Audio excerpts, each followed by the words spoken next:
In 1999, a yellow taxi pulled into a New York garage for the last time. Its odometer read 994,972 miles, just 28 miles short of 1 million. The mechanic who inspected it couldn't believe what he was seeing. The same engine, the same transmission, the same steel frame that had rolled off the assembly line decades earlier. Still running, still alive. No modern car has ever come close to matching that number. Not a Toyota, not a Honda, not anything built in the last 40 years. That taxi was a checker cab, and the story of how it came to exist, how it survived, and why it eventually died is one of the strangest and most overlooked chapters in American automotive history. A tale not of horsepower or chrome, but of grit, manipulation, war, and one immigrant's refusal to disappear. The story did not begin in a factory or on a Detroit boulevard, but in the dry cold of Smolensk, Russia, where a boy named Morris Markin, born in 1893, grew up in poverty and in the turmoil of pre-war Europe. But the fate of Checker Motors was sealed in 1913 when Markin, just 19 years old, set foot on Ellis Island with empty hands and without knowing a single word of English. Right at the immigration desk, he was forced to borrow $25 from a janitor in order to be allowed to enter the United States. It was a small debt, but it became the doorway to an entire life. Chicago became the place where Markin built his new beginning. Starting only as a tailor, he worked tirelessly, saved every penny, and eventually bought the very shop where he had once been an employee. When the business flourished, Markin used that hard-earned money to bring his entire family, 7 brothers and 2 sisters, to America, as if trying to erase the borders that had once held them back. World War I broke out and brought with it an opportunity he could never have imagined, a contract to sew military uniforms for the United States Army. No one at that time could have predicted that the immigrant tailor would become the father of one of the most iconic street images in America. But it was in this period that the first brick of Checker Motors was laid quietly, firmly, and with unshakable determination. After World War I, with some capital saved from the uniform contracts, Markin turned his attention to another rapidly expanding industry, taxi service. In 1919, opportunity arrived when a body shop called Lombard Auto Body ran into financial trouble. Markin lent them $15,000, a large sum for an immigrant who had only recently established himself. But just 2 years later, Lombard went bankrupt, and instead of demanding every dollar back, Markin chose to take over the shop. That was the first turning point. The second came soon after, when Commonwealth Motors, a taxi assembler drowning in debt, approached him. Markin did what he had always done, turned wreckage into foundation. He merged the 2 small, struggling businesses into one. And in 1922, Checker Cab Manufacturing was born without fanfare.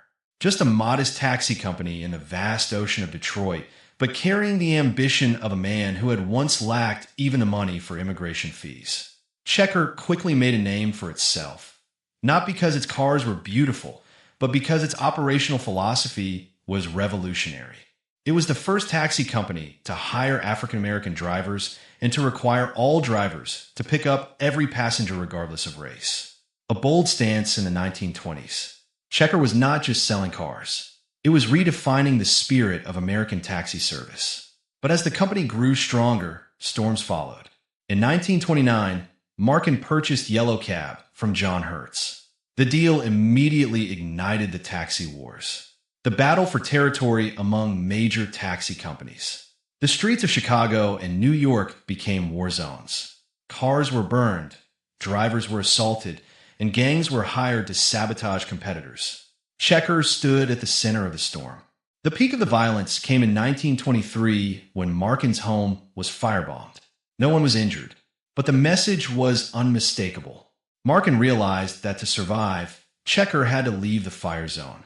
He relocated all manufacturing operations to Kalamazoo, Michigan, where Checker cars would later become the very soul of America's urban streets. And once Checker had established itself in Kalamazoo, Markin began creating true purpose-built taxis instead of relying on platforms from other manufacturers.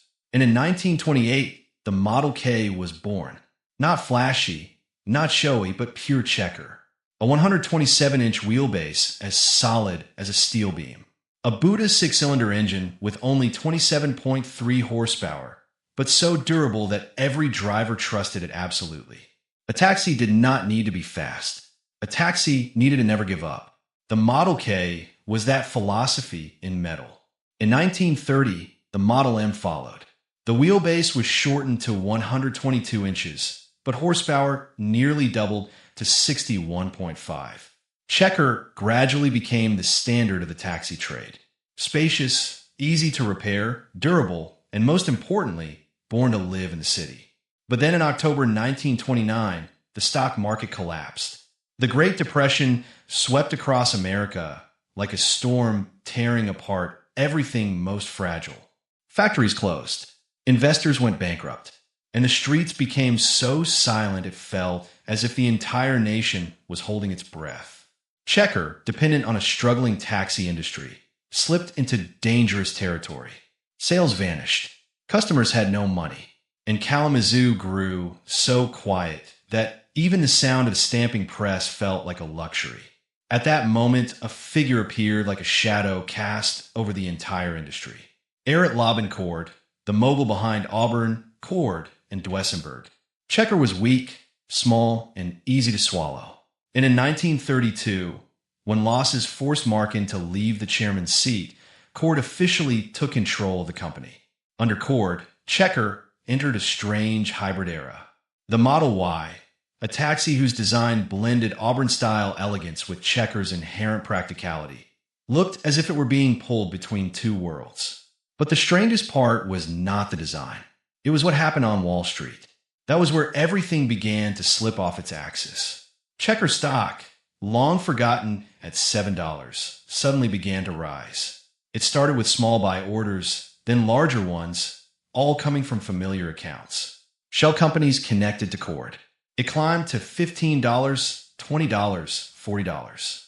Within weeks, Checker stock became the most irrational phenomenon in the darkest economic moment in American history. Then one June morning, it hit $69, nearly a tenfold increase while the nation drowned in unemployment and bankruptcy. Seeing the irregularity, the SEC immediately stepped in.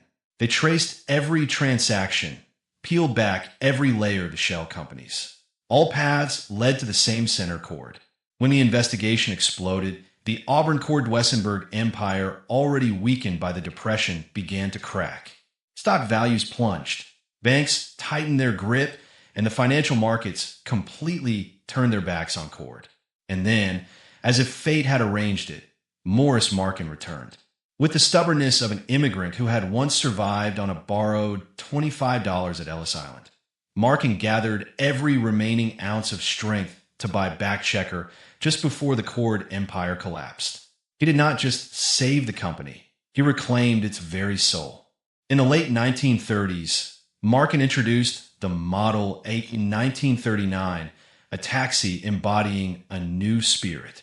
No partition, a driver's seat adjustable in 15 directions, heating, and sightseeing roof glass so passengers could gaze at the city. Checker did not just take people where they needed to go. It brought them into the urban experience. Then World War II broke out. Checker halted civilian vehicle production. The assembly lines that once stamped taxi frames now echoed with different sounds. Steel being shaped into military trailers, reinforced structures built for rescue vehicles, and most notably, a G prototype with four-wheel drive powering both axles, a technology far ahead of its time.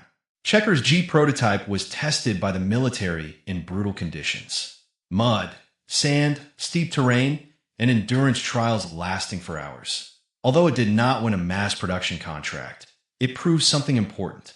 A small company in Kalamazoo still possessed the capability to create advanced military technology. Once again, that modest company proved it could bend with the times without breaking. But when World War II ended and America entered a period of reconstruction, Checker faced a challenge unlike anything before. All of its old stamping dies had been destroyed or damaged during the war. The frames that once supported the Model A were now only memories. Markin was forced to start from the beginning, not to repair, but to rebirth. To keep pace with a new era, he brought in two of the industry's top design minds, Herbert Snow, who had created the bold lines of Studebaker, and Ray Dietrich, the legendary luxury car designer of the 1930s. Both introduced a completely different way of thinking. Checker could not survive on durability alone. They needed a taxi of the future, and so a series of ambitious projects emerged. First were the Model B and C, taxis with rear-mounted engines, cavernously spacious passenger cabins, and face-to-face seating like a train car. The ideas were beautiful, but reality was brutal. Production costs soared. Vehicle balance became difficult to control, and engine cooling turned into a nightmare. The project was canceled while still in the testing stage. Then came the Model D, the boldest creation in Checker's history. Front-wheel drive, transverse engine, technology a full decade ahead of Detroit. A 112-inch wheelbase, a length of 189.5 inches, and a design optimized for urban life. In testing, the Model D ran more than 100,000 miles with impressive efficiency. It showed a future in which Checker could escape the shadow of being just a traditional taxi maker. But the price of realizing that future was too high. The production line would need to be completely replaced. Maintenance costs were steep, and drivers feared the risks of a new system. A small company like Checker could not pursue a technological revolution that even the big three were hesitant to embrace. In the end, Markin had to return to reality. In 1946, Checker introduced the Model A2, a temporary solution, blending an old chassis with a new body. Not flashy, not groundbreaking, but enough to keep the company alive in the turbulent post-war years. By 1956, the Model A8 was introduced. It was the moment when the classic Matchbox silhouette of Checker was officially defined. A 120-inch wheelbase mandated by New York City regulations, a square body to maximize space, a long hood for easy service, and doors as wide as a garage opening so passengers could step in and out without obstruction. By 1961, Checker launched the Model A11, the taxi that would outlive any commercial vehicle in modern history. 20 consecutive years of production, a record even the giants of Detroit had never reached. The A11 was simple, sturdy, and so easy to repair that many drivers described it as a truck disguised as a taxi. They loved it because it refused to die, or if it did, it practically fixed itself with a few tools from the glove box. In 1962, Checker made a strategic decision to abandon the Continental engines. The 89 horsepower unit's famous for durability, but unprofitable due to low production volume. Instead, Checker adopted engines and components from General Motors, ranging from the 3.8-liter inline, 6 to the stronger 4.6-liter V8. Depending on GM allowed Checker to cut costs while drivers enjoyed greater power and reliability. But although the A11 was the soul of the city, the personal car market was a different story. Checker tried to break in with the Marathon and the Superba family versions of the A11, but Americans did not want to drive a car they were used to hailing from a curb. Sales collapsed from more than 1,000 units per year to fewer than 1,000 total after 1969. The Marathon was a good car, but it was born into the wrong market. Then the era changed. Detroit shifted to unibody construction, automated assembly lines, and new stamping dies every few years. Meanwhile, Checker, a small company with a limited budget, still used 20-year-old dies, hand-welded body panels, and an old-school body-on-frame structure as heavy as a safe. Production costs rose so high, the new Checker cost as much as a Buick. While the Buick was prettier, lighter, more fuel-efficient, and filled with far more technology. By the 1970s, the oil crisis delivered yet another blow. Checker cars were heavy, had large frontal profiles, and consumed a lot of fuel. In an America tightening its belt because of gas prices, those hefty taxis suddenly became burdens. The A11 still ran well, but the world around it had changed. Burdened by high production costs, outdated technology, and a scale far too small to compete with the big three, Checker entered its final years like an exhausted warrior, still standing, but with nowhere left to advance. By the early 1980s, Even though a 11S could still be seen tirelessly roaming New York's avenues, everyone knew the checker era was closing. The old production lines, worn-out stamping dies, and rising costs surpassed any hope of profit. And in July 1982, Checker Motors officially ended automobile production. No drums, no farewell ceremony, only the silence of a factory that had lived too long in a world it no longer belonged to. But the company's legacy did not vanish immediately. The last Checker cab operating in New York retired in 1999, having traveled 994,972 miles, nearly 1 million miles, on the same steel frame. No modern vehicle has ever replicated that. After ending automobile production, Checker shifted to supplying stamped body components for GM and Cadillac. An admirable effort to survive, but one that could only stretch out the company's life for a few more decades. Then the Great Recession of 2008 hit. Demand for components collapsed, contracts disappeared, and once again Checker was crushed by the weight of its era. In 2009, the company declared complete bankruptcy. Its assets were liquidated, $650,000 to Masco, $950,000 to Van Rob, and its headquarters, once the beating heart of the company, sold for under $3 million in 2010. And as if written by tragic design, the story had one last chapter. Morris Markin, the founder, once faced the SEC and antitrust lawsuits. Yet even more tragic was the fate of his son, David Markin, Checker's final CEO. The family's entire fortune was wiped out by Bernie Madoff's financial fraud, a name that appeared 5 separate times among the victims of the greatest con of the century. A small automaker that once carried America on its back ended not with a roar, but with the weary sigh of an era that had left it behind. If the story of Checker brings back for you the smell of old vinyl, the rumble of an idling engine, or the glow of yellow lights sliding across damp streets from a time long gone, leave a small sign so I know you're still sitting in the back seat of this journey. Alike, a share to those who grew up with the sound of late-night taxis, or a subscription so you won't miss the stories ahead. All of it helps these mechanical memories stay alive for many more years. There are still countless Detroit legends waiting to be told. See you on the next ride.